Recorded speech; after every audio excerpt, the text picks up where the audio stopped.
name is McKenzie Lockett. I'm just graduated from high school from a very ridiculously tiny town in northern Missouri. I'm going to the University of Missouri in Columbia.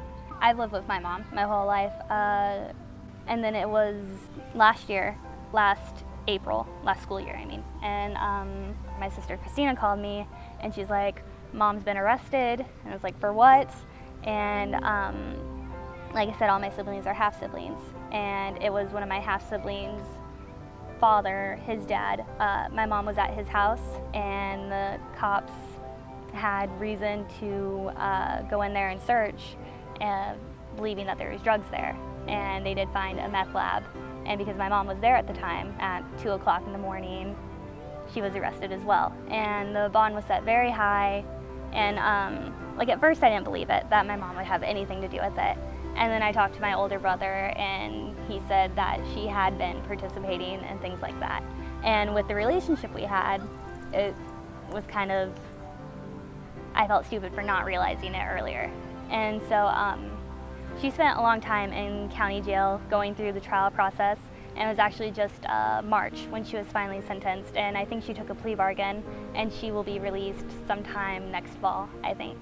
But it's been really hard. Because those first few days I didn't know what I was going to do. My sisters live in Iowa, and I had a year left of high school. I didn't really want to leave.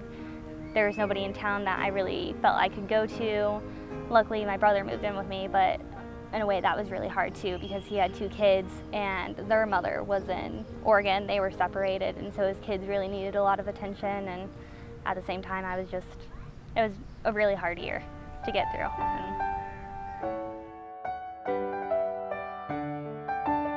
My counselor told me about it. This last year for high school, I took an 8-hour with her, and that was mostly just so I could work on my senior-related things, because I couldn't fit in a senior seminar class. And we were just talking about my situation, and she was like, I just found a scholarship, and she said that it was based in St. Louis, it's only for people in Missouri, and she thought I had a really good chance of it because of the things I have accomplished. So it was really exciting to hear about that. And when we found out that the application didn't come out till February, we were really disappointed.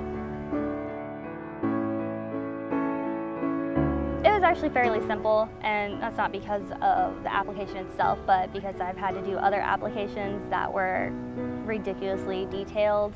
Another scholarship that I interviewed for, I had to do 5 different applications. There was just like trial after trial where you'd send in an application and they decide if they would take you on or not, and then you'd have to do another application if they said you would make it to the next step. And so that was something I really enjoyed about Ava's Grace, that it was easy to just go in there and put down all my information and not have to jump through a lot of hoops.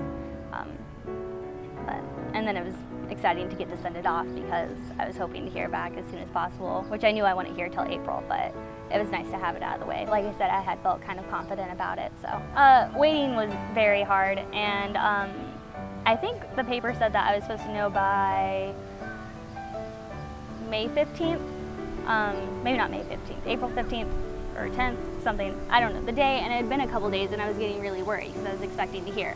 And then Stephanie called me, and she's like, oh, this is Stephanie from Ava's Grace Foundation, how are you? And I was like, oh, I'm good, how are you doing? And she's like, good, well, I want you to know you got the scholarship. And it was just very relieving to hear that. And like I said, she's been really great with answering all the questions and basically being like, if you need anything, let us know, this is what we're gonna do we need to help you with this, with that? And so I'm just super psyched about this scholarship. I'm really happy that I got it and that I get to interact with all of you guys, because it's definitely different than a lot of scholarships, I think.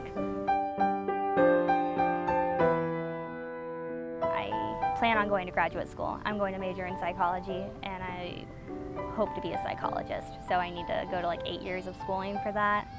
But I guess that's my main goal then, just to be able to get accepted and pay for 4 more years of college after my bachelor's degree. I would want them to definitely not be afraid to ask for help. And it's still hard for me, like if I need a ride somewhere or something, like it's hard to reach out all the time. But I see a lot of kids who are definitely in the same situation I was, where they're not getting all the support they need from home, or a parent's gone, or both their parents are gone. And it's kind of sad to know that they're, dropping out of high school and just going to go do a dead-end job. And I'm not trying to be condescending when I say that, but it's sad. And so I'd want them to know that there's more than one path, and that they can choose their path if they really want to. And really reaching out to people at a church or at your school, you'll find somebody that will help you and help encourage you to do what you want to do. And so I guess it'd be just to not sell yourself short and to go get what you need to get,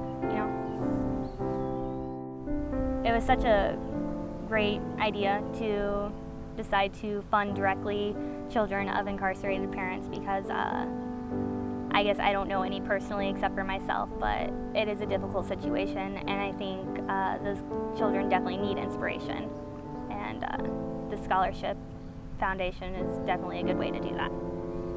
You guys are awesome.